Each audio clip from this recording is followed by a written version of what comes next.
വളരെ എളുപ്പത്തിൽ തയ്യാറാക്കിയെടുക്കാൻ വേണ്ടി പറ്റുന്ന നല്ല ടേസ്റ്റി ആയിട്ടുള്ള ക്രിസ്പി ആയിട്ടുള്ള ഒരു സ്നാക്കിൻ്റെ റെസിപ്പിയുമായിട്ടാണ് ഇന്ന് വന്നിരിക്കുന്നത്. ഇത് കുറേ കാലം സ്റ്റോർ ചെയ്ത് വെക്കാനും പറ്റും. വീട്ടിൽ കാണുന്ന സാധാരണ ചേരുവകൾ മാത്രമേ ആവശ്യമായിട്ടുള്ളൂ. ഇത് ഉണ്ടാക്കാനായിട്ട് ആദ്യം തന്നെ ഒരു ബൗളിലേക്ക് 1.5 കപ്പ് മൈദയാണ് ഇട്ട് കൊടുത്തിരിക്കുന്നത്. നിങ്ങൾക്കിത് മൈദയിലോ അല്ലാന്നുണ്ടെങ്കിൽ ഗോതമ്പ് പൊടിയിലോ അല്ലാന്നുണ്ടെങ്കിൽ മൈദയും ഗോതമ്പ് പൊടിയും പകുതി പകുതിയായിട്ട് വേണമെങ്കിലും ചേർത്തിട്ട് ഇത് തയ്യാറാക്കി എടുക്കാവുന്നതാണ്. ഇതിലേക്ക് 1/2 ടീസ്പൂൺ ഉപ്പ് ചേർത്ത് കൊടുത്തിട്ടുണ്ട്. നിങ്ങൾക്കിത് ഉപ്പ് മാത്രം ചേർത്തും തയ്യാറാക്കാം. ഞാനിപ്പോൾ ഇതിലേക്ക് മസാലകൾ കൂടെ ചേർക്കുന്നുണ്ട്. 1/4 ടീസ്പൂൺ മഞ്ഞൾപ്പൊടി, കൂടെ തന്നെ 1 ടീസ്പൂൺ നല്ല എരിവുള്ള മുളക് പൊടിയും അതുപോലെ തന്നെ നല്ലൊരു കളർ കിട്ടാനായിട്ട് 1 ടീസ്പൂൺ കാശ്മീരി ചില്ലി പൗഡറും ചേർത്ത് കൊടുത്തിട്ടുണ്ട്. ഇനി ഇതിലേക്ക് 1/2 ടീസ്പൂൺ ഗരം മസാല ചേർത്ത് കൊടുക്കാം. ഇതൊക്കെ ഓപ്ഷനിലാണ്, ഇഷ്ടമുണ്ടെങ്കിൽ മാത്രം ചേർത്താൽ മതി. ഇനി ഇതിലേക്ക് 1/2 ടീസ്പൂണിൻ്റെ അടുത്ത് ജീരകത്തിൻ്റെ പൊടിയും അതുപോലെ തന്നെ 1/2 ടീസ്പൂണിൻ്റെ അടുത്ത് ചാട്ട് മസാലയും ചേർത്തിട്ടുണ്ട്. ചാട്ട് മസാല ഒരു ചെറിയ പുളിപ്പ് കിട്ടാൻ വേണ്ടിയിട്ടാണ് ചേർത്ത് കൊടുത്തിരിക്കുന്നത്. കയ്യിലില്ല എന്നുണ്ടെങ്കിൽ ഒഴിവാക്കിയാലും കുഴപ്പമൊന്നുമില്ല. ഇതിലേക്ക് ഒരു 1.5 ടേബിൾ സ്പൂണോളം റിഫൈൻഡ് ഓയിൽ ചേർത്ത് കൊടുത്തിട്ടുണ്ട്. ഓയിലോ അല്ലാന്നുണ്ടെങ്കിൽ നെയ്യോ ചേർത്ത് കൊടുക്കാവുന്നതാണ്. ആദ്യം കൈ ഉപയോഗിച്ച് ഇതുപോലെ നന്നായിട്ട് ഞെരടി യോജിപ്പിച്ച് കൊടുക്കാം. ആ എണ്ണയും മസാലയൊക്കെ എല്ലാ ഭാഗത്തേക്കും എത്താൻ വേണ്ടിയിട്ടാണ് ഇതുപോലെ ചെയ്യുന്നത്. ഇതിലേക്ക് ഒരു ചേരുവ ചേർക്കാൻ വിട്ടുപോയിരുന്നു. ഒരു നുള്ള് ബേക്കിംഗ് സോഡ കൂടെ ചേർത്ത് കൊടുക്കാം. ഇത് നിങ്ങൾക്ക് നേരത്തെ ചേർത്ത് കൊടുക്കാവുന്നതാണ്. ഞാൻ മറന്നു പോയതുകൊണ്ടാണ് ഇപ്പോൾ ചേർത്ത് കൊടുത്തിരിക്കുന്നത്. അതിനുശേഷം കൈ ഉപയോഗിച്ച് നന്നായിട്ട് തന്നെ ഇതാദ്യം ഒന്ന് ഞെരടി യോജിപ്പിച്ച് കൊടുക്കാം. എണ്ണ എല്ലാ ഭാഗത്തും എത്തിയെന്ന് ഉറപ്പ് വരുത്തിയതിന് ശേഷം വേണം നമ്മളിതിലേക്ക് വെള്ളം ഒഴിച്ച് കുഴച്ചെടുക്കാൻ വേണ്ടിയിട്ട്. അപ്പോൾ ഇതിപ്പോൾ പാകത്തിന് റെഡി ആയിട്ടുണ്ട്. ഇനി ഇതിലേക്ക് വെള്ളം കുറച്ച് കുറച്ചായി ചേർത്ത് കൊടുത്ത് നമുക്കിത് നന്നായിട്ട് കുഴച്ചെടുക്കാം. നല്ല സോഫ്റ്റ് ആയിട്ടുള്ള കൂട്ടാണ് ആവശ്യമായിട്ടുള്ളത്. പച്ചവെള്ളമാണ് ഒഴിച്ചു കൊടുത്തിരിക്കുന്നത്. കുറച്ച് കുറച്ചായിട്ട് ഒഴിച്ചു കൊടുക്കാൻ വേണ്ടിയിട്ട് ശ്രദ്ധിക്കുക. ഇത് കുഴച്ചെടുക്കാൻ വേണ്ടിയിട്ട് ഏകദേശം 1/2 കപ്പ് വെള്ളമാണ് എനിക്ക് ആവശ്യമായിട്ട് വന്നിരിക്കുന്നത്. വെള്ളത്തിൻ്റെ അളവ് അങ്ങോട്ടോ ഇങ്ങോട്ടോ വ്യത്യാസമൊക്കെ വരും, നമ്മൾ ഉപയോഗിക്കുന്ന പൊടിയിലെ വ്യത്യാസമൊക്കെ അനുസരിച്ച്. അപ്പോൾ കുറച്ച് കുറച്ചായി മാത്രം ചേർത്ത് കൊടുക്കുക. ഇതുപോലെ നല്ല സോഫ്റ്റ് ആയിട്ടുള്ള കൂട്ടാണ് കുഴച്ചെടുക്കേണ്ടത്.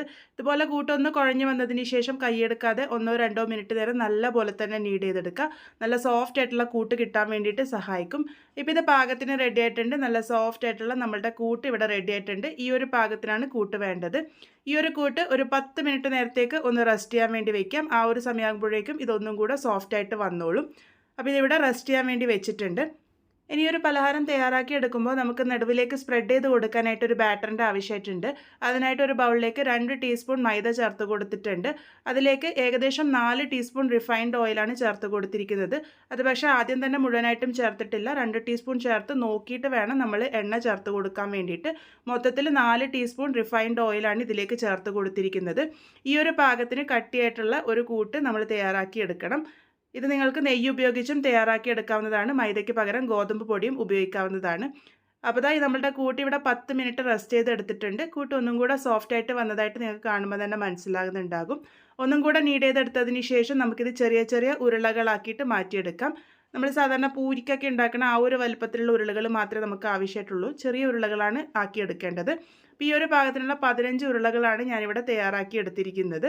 ഇനി ഇത് പരത്തിയെടുക്കാം. ഇത് പരത്തിയെടുക്കുമ്പോൾ നമ്മൾ എണ്ണയോ അതുപോലെ തന്നെ പൊടിയോ ഒന്നും തടവേണ്ട ആവശ്യമില്ല.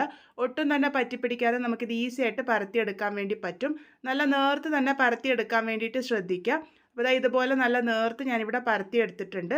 ഇതുപോലെ പരത്തിയെടുത്തതിന് ശേഷം ഇതിൻ്റെ മുകളിലേക്കായിട്ട് നമ്മൾ നേരത്തെ തയ്യാറാക്കി വെച്ചിരിക്കുന്ന മൈദ എണ്ണയുടെ ആ ഒരു കൂട്ടുണ്ടല്ലോ, അത് നല്ല പോലെ തന്നെ ഒന്ന് സ്പ്രെഡ് ചെയ്ത് കൊടുക്കണം. അപ്പോൾ ഇതുപോലെ ബ്രഷ് ഉപയോഗിച്ച് ഒന്ന് നന്നായിട്ട് തന്നെ സ്പ്രെഡ് ചെയ്ത് കൊടുത്തിട്ടുണ്ട്. എല്ലാ ഭാഗത്തേക്കും ഒരേപോലെ സ്പ്രെഡ് ചെയ്ത് കൊടുക്കാൻ വേണ്ടിയിട്ട് ശ്രദ്ധിക്കുക. ഇതുപോലെ ബ്രഷിന് വേണമെന്നില്ല, കൈ ഉപയോഗിച്ചായാലും ചെയ്തെടുത്താൽ മതി. അതിനുശേഷം ഇതൊന്ന് കട്ട് ചെയ്ത് കൊടുക്കാനാണ് പോകുന്നത്.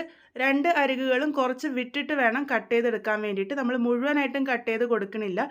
വീഡിയോയിൽ കാണിച്ചിരിക്കുന്നത് പോലെ ആ ഒരു 2 സൈഡും ചെറുതായിട്ട് വിട്ടിട്ട് ഇതുപോലെ ഒന്ന് വരഞ്ഞു കൊടുക്കാം. അടുത്തടുത്ത് തന്നെ വരഞ്ഞു കൊടുത്തോളൂ. ഇതുപോലെ ഒന്ന് വരഞ്ഞെടുക്കുന്നുണ്ട്. അതിനുശേഷം ഇത് ഒരറ്റത്ത് നിന്നും ഇങ്ങനെ റോൾ ചെയ്തെടുക്കാം. വീഡിയോയിൽ കാണിച്ചിരിക്കുന്നത് പോലെ ചെയ്തെടുത്താൽ മതി. ഇങ്ങനെ നമ്മൾ കൈയിനെ കൊണ്ട് ചെറുതായിട്ടൊന്ന് അടർത്തി എടുത്ത് റോൾ ചെയ്തെടുക്കുകയാണ് ചെയ്യുന്നത്. ഇതുപോലെ റോൾ ചെയ്തെടുക്കാം. അതിനുശേഷം ഇതിൻ്റെ 2 അറ്റവും പിടിച്ച് ഒന്ന് ചെറുതായിട്ട് വലിച്ച് ഒന്ന് ട്വിസ്റ്റ് ചെയ്ത് കൊടുക്കാം. ഒന്ന് ട്വിസ്റ്റ് ചെയ്തതിന് ശേഷം ഈ ഒരു 2 അറ്റവും പിടിച്ച് ഒന്ന് അമർത്തി കൊടുക്കാം. വെള്ളമൊന്നും ആക്കേണ്ട ആവശ്യമില്ല. നന്നായിട്ടൊന്ന് അമർത്തി കൊടുത്തു കഴിഞ്ഞാൽ അതവിടെ സീലായിട്ട് നിന്നോളും. ഈ ഒരു പാകത്തിനാണ് ഈ ഒരു പലഹാരം ഷേപ്പ് ചെയ്തെടുത്തിരിക്കുന്നത്. അപ്പോൾ ഇതുപോലെ തന്നെ ബാക്കിയുള്ളതൊക്കെ റെഡിയാക്കി എടുത്തിട്ടുണ്ട്. ഇനി ഇത് ഡീപ് ഫ്രൈ ചെയ്തെടുക്കാം. അതിനായിട്ട് കുറച്ച് എണ്ണ നേരത്തെ ചൂടാക്കാൻ വേണ്ടി വെച്ചിരുന്നു. എണ്ണ നല്ലപോലെ ചൂടായി വന്നതിന് ശേഷം ഇത് ഓരോന്നായിട്ട് ഇട്ട് കൊടുക്കാം. ഇട്ട് കൊടുത്തതിന് ശേഷം ലോ ഫ്ലെയിമിൽ വെച്ചിട്ട് വേണം കുക്ക് ചെയ്തെടുക്കാൻ വേണ്ടിയിട്ട്. ഉള്ളോളം കറക്റ്റായിട്ട് വെന്ത് വരണമെന്നുണ്ടെങ്കിൽ ലോ ഫ്ലെയിമിൽ വെച്ചിട്ട് തന്നെ കുക്ക് ചെയ്തെടുക്കണം. അപ്പോഴാണ് ആ ഒരു ലെയറുകളും നല്ലപോലെ തന്നെ ക്രിസ്പി ആയിട്ട് കിട്ടുന്നത്. ഒരു ഭാഗം നന്നായിട്ട് ഫ്രൈ ആയിട്ട് വന്നതിന് ശേഷം മറിച്ചിട്ട് കൊടുത്തിട്ടുണ്ട്. അങ്ങനെ തിരിച്ചും മറിച്ചൊക്കെ ഇട്ട് എല്ലാ ഭാഗവും നല്ലൊരു ഗോൾഡൻ ബ്രൗൺ കളർ ആകുന്നത് വരെ ലോ ഫ്ലെയിമിൽ വെച്ചിട്ട് കുക്ക് ചെയ്തെടുത്തിട്ടുണ്ട്. ഇപ്പം നോക്കിയതിപ്പോൾ പാകത്തിന് റെഡി ആയിട്ടുണ്ട്. നല്ലൊരു ഗോൾഡൻ ബ്രൗൺ കളർ ആയിട്ടുണ്ട്. ഈ ഒരു കളർ ആകുമ്പോൾ നമുക്കിത് എണ്ണയിൽ നിന്നും കോരി മാറ്റാം. ഇതേപോലെ തന്നെ ബാക്കിയുള്ളതൊക്കെ റെഡിയാക്കി എടുക്കാം. നല്ല ക്രിസ്പി ആയിട്ടുള്ള ടേസ്റ്റി ആയിട്ടുള്ള നമ്മുടെ സ്നാക്ക് ഇവിടെ റെഡി ആയിട്ടുണ്ട്.